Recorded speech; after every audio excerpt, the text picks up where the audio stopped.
क्यों एक बहन अपनी बड़ी बहन की इज्जत पर कीचड़ उछाल रही थी? क्या आरोही विक्रम को छोड़ देवेश से शादी कर लेगी? विक्रम जो आरोही से प्यार करता है, आरोही को यूं ही जाने देगा? आरोही ड्राइंग रूम में देवेश के साथ बैठी थी। विक्रम ये देख के बेहद गुस्से में था। देवेश, एक बात बताओ, मैंने सुना है तुम कॉलेज में आरोही के प्यार में पागल थे, लेकिन वो तुम्हारी नहीं हो पाई, इसलिए तुम पढ़ने बाहर चले गए। और जब तुम वापस आए तो देखा कि आरोही की शादी तुम्हारे कजिन से हो चुकी है। स्टोरी क्या है यार? स्टोरी कुछ नहीं है, जैसा तुमने कहा सब वैसा ही हुआ, एक्सेप्ट द फैक्ट कि कल जब मैंने आरोही से पूछा तो उसने हाँ कर दिया। क्या बात कर रहे हो? Congratulations you guys. पर एक बात बताओ आरोही, पहली शादी का क्या? आरोही की शादी एक्चुअली एक अनफॉर्चुनेट सिचुएशन थी। उसकी शादी और किसी से नहीं, मेरे भाई से ही हुई थी। कुछ दिन बाद वो और आरोही डिवोर्स ले लेंगे, उसके बाद ही मैं और आरोही शादी करने का सोचेंगे। विक्रम के चेहरे पर साफ लिखा था कि वो इस कॉन्वर्सेशन से कितना अनकंफर्टेबल था। उसने अनन्या की तरफ देखा तो वो बातों का रस ले रही थी। ओह, पर यार मैंने सुना कि आरोही प्रेग्नेंट है। साक्षी, तुझे भी ना गॉसिप करने की गंदी आदत है। इतने सालों बाद दो प्यार करने वाले मिले हैं, हमें इस पे चीयर्स करना चाहिए। उसने ग्लास हवा में उठाया और कहा, cheers to Aarohi and Devesh.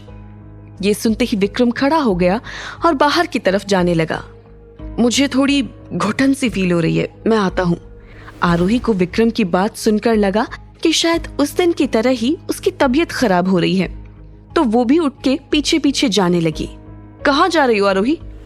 मुझे भी घुटन सी महसूस हो रही है। विक्रम घर के आंगन में एक पेड़ के पास पहुंचा और उसने एक सिगरेट जला ली। आरोही ने इससे पहले विक्रम को कभी स्मोक करते नहीं देखा था। वो एक जगह खड़े होकर विक्रम को दूर से देखती रही। आरोही, तुम ठीक हो? देवेश ने अंदर से आते हुए पूछा और आके आरोही के पास खड़ा हो गया। हाँ, मैं ठीक हूँ। ये सुनकर देवेश को अच्छा लगा, लेकिन अगले ही पल वो विक्रम को स्मोक करते हुए देख के शॉक हो गया। उसको भी कोई आइडिया नहीं था कि विक्रम स्मोक करता है। उसने हमेशा ही विक्रम को बहुत स्ट्रॉन्ग और इंडिपेंडेंट इंसान के तौर पर देखा था, लेकिन इस वक्त विक्रम बहुत ही अकेला और हारा हुआ लग रहा था। विक्रम भाई स्मोक कब से करने लगे? ये बात आरोही ने भी सुन ली थी, इसलिए वो चौंक गई, क्योंकि विक्रम की सच्चाई देवेश भी जानता है, ये उसे नहीं पता था। हालांकि वो कुछ बोलती उसके पहले ही देवेश ने उसकी तरफ देखकर कहा, आरोही, विल यू मैरी मी? उसने एक घुटने पे बैठ के आरोही को एक डायमंड रिंग से प्रपोज किया। इससे पहले कि वो कुछ कह पाती, विक्रम की आवाज आई, चुपचाप रिंग वापस रखो। भाई, क्या हो गया है आपको? आप हम दोनों को साथ में खुश क्यों नहीं देख सकते? कितनी बार आपको याद दिलाना पड़ेगा कि आप आरोही के साथ सिर्फ एक कॉन्ट्रैक्ट जी रहे हैं। अच्छा, अगर मैं ये कॉन्ट्रैक्ट ही फाड़ दूं तो तब क्या सच्चाई रहेगी इस रिश्ते में?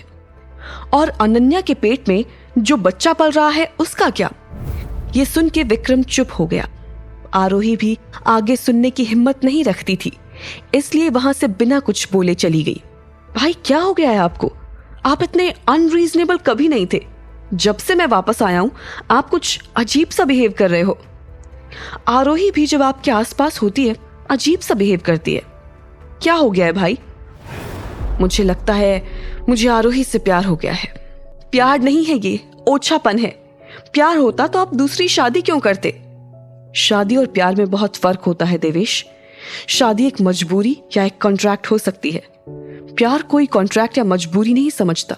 मैं अनन्या से शादी जरूर करूंगा, पर वो मेरी मजबूरी है। पर मुझे आरोही से प्यार हो गया है। शायद मैं उसके सामने ये कभी ना कह पाऊं, पर सच यही है।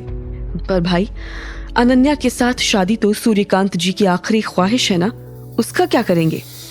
शायद मैं वो दिन ही ना देख पाऊं। पिछले कुछ दिनों से मुझे बहुत चेस्ट पेन रहता है। कल खून की उल्टियां भी हुई थी। पूरा अच्छा खासा चेकअप करने के बाद डॉक्टर्स फिगर आउट नहीं कर पा रहे हैं कि दिक्कत क्या है। तो शायद जब तक मेरा और आरोही का कॉन्ट्रैक्ट खत्म हो, तब तक मैं भी खत्म हो जाऊं। देवेश कुछ कहने की स्थिति में नहीं था। उसे अपने भाई की बहुत चिंता हो रही थी। और साथ ही साथ ये एहसास भी था कि वो कहीं न कहीं एक बार फिर से हार गया था। इस बार जब उसे लगा था कि वो आरोही से शादी करने ही वाला था, वो फिर से हार गया। पर ये बात उसने विक्रम के सामने नहीं आने दी। आप टेंशन मत लो भाई, मैं काफी सारे डॉक्टर्स को जानता हूँ जो हमारी मदद कर पाएंगे। आपको कुछ नहीं होगा भाई। देवेश, मैंने हमेशा तुम्हें अपने सगे भाई की तरह माना है। मैं आरोही के लिए तुम्हारी फीलिंग समझ सकता हूँ। अगर मैं कॉन्ट्रैक्ट खत्म होने तक ना बचूं, तो आरोही की सहमति के साथ तुम दोनों अपनी नई जिंदगी शुरू कर सकते हो। पर जब तक मैं जिंदा हूं, प्लीज मुझे ये फैसला लेने पर मजबूर मत करो। भाई, आप किसी बात की चिंता मत करो। मैं ऐसा कुछ भी नहीं करूंगा जिससे आपको बुरा लगे। बाहर से देवेश और विक्रम चलते हुए आए। राजवीर, आप यहाँ आरोही के साथ बैठ जाइए। अनन्या, तुम अनन्या कहना चाहते थे? स्लिप ऑफ टंग हो गया होगा। कोई बात नहीं, हो जाता है। नहीं, मेरी अपनी जबान पर बिल्कुल ठीक काबू है। विक्रम आरोही के पास जाके बैठ गया। आरोही को भी समझ नहीं आ रहा था कि क्या चल रहा है। अभी थोड़ी देर पहले तो देवेश ने उसे प्रपोज किया था और अब वो विक्रम को उसके पास बैठने को क्यों कह रहा था? देवेश ने तय कर लिया था कि अब वो कभी आरोही की तरफ उन नजरों से नहीं देखेगा जैसे उसने आज तक देखा था। पर वो मन ही मन जानता था कि उसके लिए भी ये मुश्किल होगा, क्योंकि वो आरोही से बेहद प्यार करता है। क्या देवेश आरोही से दूर रह पाएगा? क्या दो भाइयों के रिश्ते में आएगी दरार? क्या आरोही कभी ये जान पाएगी कि विक्रम के मन में उसके लिए क्या है? जानने के लिए देखिए अगला एपिसोड सिर्फ पॉकेट एफएम के YouTube चैनल पर। और शादी के बाद के सारे एपिसोड्स को सुनने के लिए डिस्क्रिप्शन में दी हुई लिंक से डाउनलोड कीजिए पॉकेट एफएम ऐप।